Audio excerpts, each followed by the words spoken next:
Assalamualaikum warahmatullahi wabarakatuh.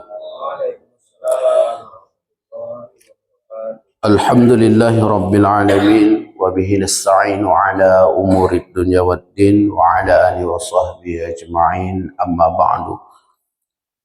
Bapak-bapak, ibu-ibu jamaah salat subuh rahmatullah subhanahu wa ta'ala, pertama sekali kita bersyukur kepada Allah subhanahu wa ta'ala dengan ucapan alhamdulillahi rabbil alamin. Kemudian kita bersalat ya Muhammad sallallahu alaihi wasallam. Allahumma salli ala Muhammad wa ala ali sayyidina Muhammad. Pada pagi hari ini kita akan menyampaikan hadis tentang keutamaan memadukan rasa takut dan rasa harap kepada Allah Subhanahu wa taala. Allah Subhanahu wa taala berfirman, A'udzu billahi minasyaitonir rajim. Fa amma man thaqulat mawazinuhu fahuwa fi 'ishatir radiyah.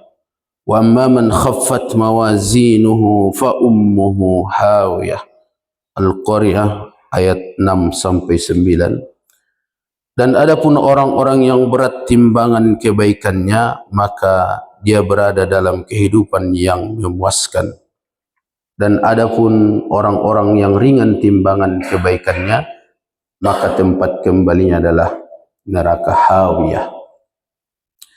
Rasulullah sallallahu alaihi wasallam bersabda, "Wa an Abi Hurairah radhiyallahu anhu anna Rasulullah sallallahu alaihi wasallam qala law ya'lamul mu'minu ma 'inda Allahi minal 'uqubah ma tami'a bi jahannatihi ahada walau ya'lamul kafiru ma 'inda Allahi min rahmatih ma qanita min jannati ahada." Rawahul Muslim. Dari Abu Hurairah radhiyallahu anhu bahwasanya Rasulullah sallallahu alaihi wasallam bersabda, seandainya orang mukmin mengetahui hukuman yang ada di sisi Allah, tentu tidak seorang pun berharap bisa mendapatkan surganya Allah Subhanahu wa taala. Dan seandainya orang kafir itu mengetahui rahmat yang ada di sisi Allah, tentu tidak akan seorang pun berputus asa dari surganya Allah Subhanahu wa taala. Begitulah jamaah rahmatullah subhanahu wa taala besarnya hukuman dan juga pengharapan kita kepada Allah Subhanahu wa taala. Kemudian Rasulullah sallallahu alaihi wasallam bersabda, An Abi Sa'id al-Khudri radhiyallahu anhu anna Rasulullah sallallahu alaihi wasallam qala ija wudiatil janajatu wahtamalaha an-nasu aw ar-rizalu ala a'naqihim fa in kanat salihatan qalat kuddimuni kuddimuni wa in kanat ghayra salihatin qalat ya waylaha aina tazhabuna biha yasma'u sawtaha kulla shay'in illa al-insan walau sami'hu dha'iqa. Rawahul Bukhari.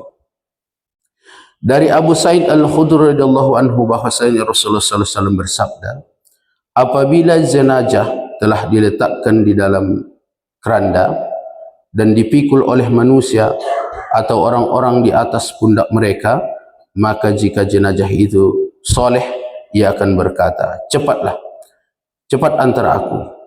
Namun apabila jenazah itu tidak soleh, maka ia berkata, aduh celaka, kamu akan membawa saya kemana? Segala sesuatu mendengar suara rintihannya kecuali manusia. Andaikan manusia mendengarnya, pasti dia terkapar. Hadis riwayat Bukhari. Kemudian Rasulullah sallallahu alaihi wasallam bersabda, "Wan Ibnu Mas'ud radhiyallahu anhu qala, qala Rasulullah sallallahu alaihi wasallam, al-jannatu aqrabu ila ahadikum min shiraki na'lih, wan naru mislu dzalik." Rawahul Bukhari. Dari Ibnu Mas'ud radhiyallahu anhu ia berkata, Rasulullah sallallahu alaihi wasallam bersabda, surga itu lebih dekat kepada salah seorang dari kamu daripada tali sandalnya. Oleh sebab itu, jamaah rahmatullah subhanahu wa ta'ala, hadis dan firman Allah subhanahu wa ta'ala tersebut memberikan gambaran bahwasanya orang-orang yang soleh, dia akan mendapatkan tempat yang baik di sisi Allah subhanahu wa ta'ala. Sebaliknya, bagi orang-orang yang tidak beriman ataupun orang-orang kafir, dia akan merana sengsara di sisi Allah subhanahu wa ta'ala. Semoga Allah kuatkan kita untuk senantiasa memperbaiki amal saleh kita.